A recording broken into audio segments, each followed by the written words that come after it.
मित्रांनो, भारतीय संविधानाचे शिल्पकार, जनक आणि सर्वेसर्वा डॉक्टर भीमराव आंबेडकर असं म्हणतात, "however good constitution it may be, if those are implementing it are bad, it will prove as a bad.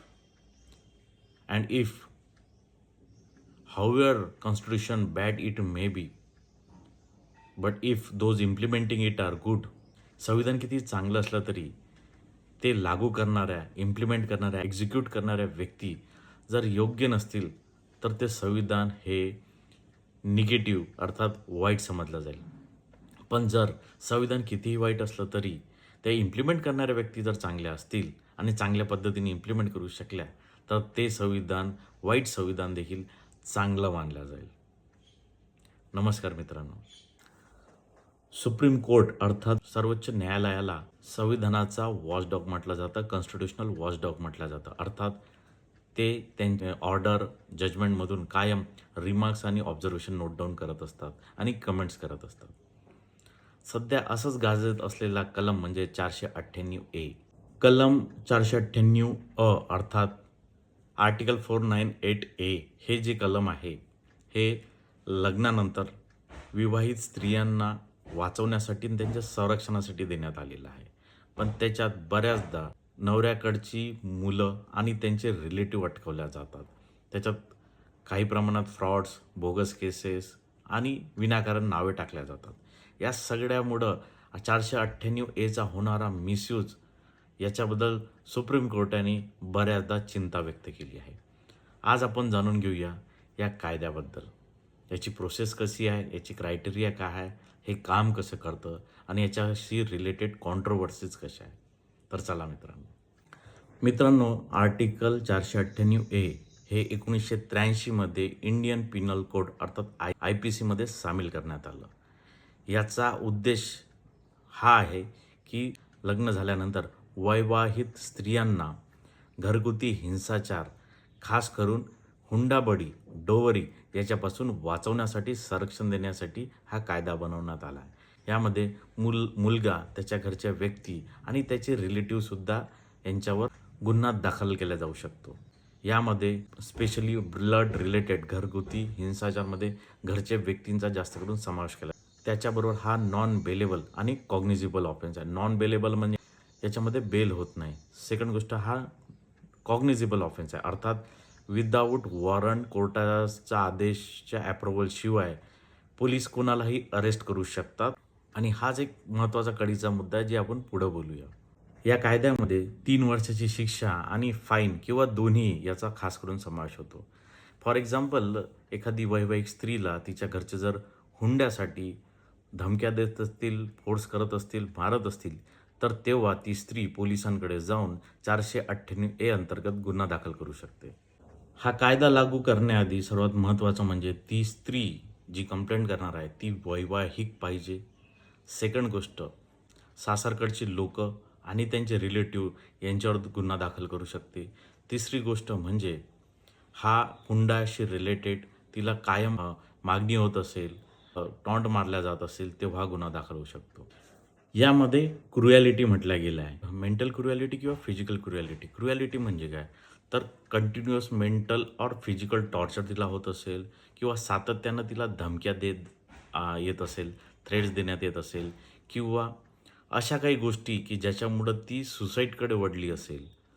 त्यामध्ये रिटन किंवा ओरल तिला बोलणं असेल, तर्फे ब्लॅकमेलिंग असेल, ऑडिओ क्लिपतर्फे ब्लॅकमेलिंग असेल, अशी कोणतीही गोष्ट जी डोमेस्टिक व्हायलन्सला फिजिकली और मेंटली प्रमोट करत असेल आणि तिची मेंटल कंडिशन किंवा फिजिकल कंडिशन बिघडत असेल, अशा वेळेस ती डोमेस्टिक व्हायलन्ससाठी 498A वापर करू शकते.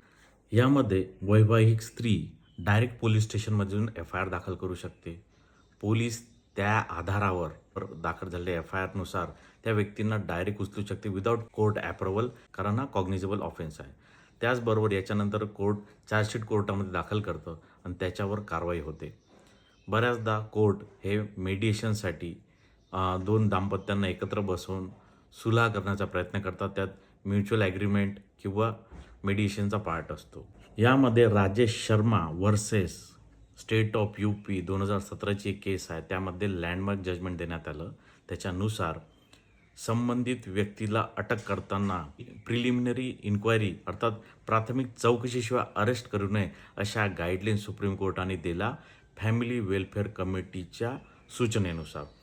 कारण एकच होतं की गैरसमज आणि मिसअंडरस्टँडिंगनुसार आणि या कायद्याचा मिसयूज टाळण्यासाठी कोणालाही अरेस्ट करणं प्रेशराईज करण्यासाठी होतो. कारण कॉग्निजेबल ऑफेस आहे. त्याच्यासाठी हा मिसयूज टाळण्यासाठी सुप्रीम कोर्टाने या गाईडलाईन जारी केल्या होत्या ऑल ओव्हर इंडियासाठी. बऱ्याचदा कोर्टच्या ऑब्झर्वेशन आणि रिमार्क्समध्ये ओपिनियनमध्ये कमेंटरीमध्ये असं लक्षात आलं आहे की या कायद्याचा सातत्यानं मिसयूज होत आहे. पण याचा अर्थ हे नाही की सगळ्याच केसेसमध्ये मिसयूज होतो, पण बऱ्याचशा केसेसमध्ये मिसयूज होतो. त्याच्यामुळं हा कायदा तर काढू शकत नाही, पण याच्यात सुधारणा कायम केल्या जात आहे. सूचना त्याचा इम्प्लिमेंटेशन केल्या जात आहे. नॅशनल क्राईम रेकॉर्ड ब्युरो अर्थात NCRBच्या डाटानुसार बऱ्याचशा डोमेस्टिक व्हायलन्सच्या केसेस ज्या 498 अंतर्गत दाखल झालेल्या आहेत त्या एंडला जायच्या आधीच त्यामध्ये जो व्यक्ती आहे ते निर्दोष सुटल्या जातात. कारण आहे लॅक ऑफ एव्हिडन्स, पुराव्यांचा अभाव. त्याच्यामुळं ह्या केसेस किती प्रमाणात फेक आहे याचा एक नवीन डाटा करण्याचे प्रयत्न सध्या चालू आहेत. त्याचबरोबर या कायद्याच्या मिसयूजमुळं आपल्या समाजात विवाह हा सर्वात महत्त्वाचा घटक असल्यामुळे बऱ्याचदा अशा ज्या केसेस होतात त्याच्यामध्ये ह्या मिसयूजमुळं बरेच लोक याला लीगल टेररिझम असं सुद्धा बोलायला लागलेले आहेत. याच्यावर उपाय म्हणून कोर्ट सातत्यानं नवनवीन आदेश आणि निर्णय जाहीर करत असते. त्यामध्ये कुठलीही अशा प्रकरणामध्ये अरेस्ट करण्याआधी पोलिसांना सूचना देण्यात आल्या आहेत की त्यांनी प्रिलिमिनरी इन्क्वायरी अर्थात पहिली प्राथमिक चौकशी करावी. त्याचबरोबर अशा प्रकरणामध्ये केस पुढं नेण्यापेक्षा म्युच्युअल ॲग्रीमेंट, काउन्सिलिंग किंवा मेडिएशन थ्रू हे प्रकरण सॉल्व करून केसेस मागे घेण्यासाठी किंवा तो विषय डिस्प्यूट वाद शमवण्यासाठी प्रयत्न केले जातात. त्याचबरोबर पोलीस आणि कोर्ट यांना फेक आणि जेन्युइन, खरी आणि खोटी केस कशी ओळखायची त्याच्या संबंधित ट्रेनिंग आणि सूचना कायम वारंवार देण्यात येत आहेत. सरळ कोर्टाचा उद्देश हाच आहे, न्यायव्यवस्थेचा उद्देश हाच आहे की इनोसंट व्यक्तीला न्याय मिळाला पाहिजे, पण खोट्या केसेसमध्ये कोणताही निर्दोष व्यक्ती अटकू नये याची सुद्धा खबरदारी घेतली पाहिजे आणि खऱ्या आरोपीला शिक्षा झालीच पाहिजे. हे कोर्टाचं मेन उद्दिष्ट आहे. तर मित्रांनो, सांगायचा उद्देश हाच आहे की 498A हे वैवाहिक जीवनात महिलांना संरक्षण आणि सिक्युरिटी देणारं प्रोव्हिजन आहे. त्याचबरोबर या कायद्याअंतर्गत खोट्या गुन्ह्यात कुठल्याही इनोसंट फॅमिली आणि त्यांचे रिलेटिव्ह अटकू नये, पण खऱ्या आरोपीला शिक्षा पण झाली पाहिजे आणि इनोसंट प्रोटेक्ट पण झाला पाहिजे. कोणीही विनाकारण अटक होऊ नये, त्याच्यावर गुन्हे दाखल होऊ नये यासाठी पण कोर्ट प्रयत्न करत आहे. त्याच्यामुळं समाजामध्ये जागरूकता निर्माण करणे, न्यायासाठी प्रत्येक गोष्टीत कोर्टाला न्यायाला पाठिंबा देण्यासाठी प्रयत्न करणे आणि सर्वात महत्त्वाचं आपल्या कल्चरमध्ये, संस्कृतीमध्ये लग्न ही खूप मोठी गोष्ट आहे. त्या संस्थेला प्रोटेक्ट वाचवण्यासाठी, त्याला आयडियल बनवण्यासाठी, आदर्श बनवण्यासाठी आपण प्रयत्न केले पाहिजेत. मित्रांनो, तुम्हाला कसा व्हिडिओ वाटला आणि तुमचं याच्याबद्दल काय मत आहे, काही सूचना असतील त्या मला कमेंटमध्ये द्या. जय हिंद, जय महाराष्ट्र.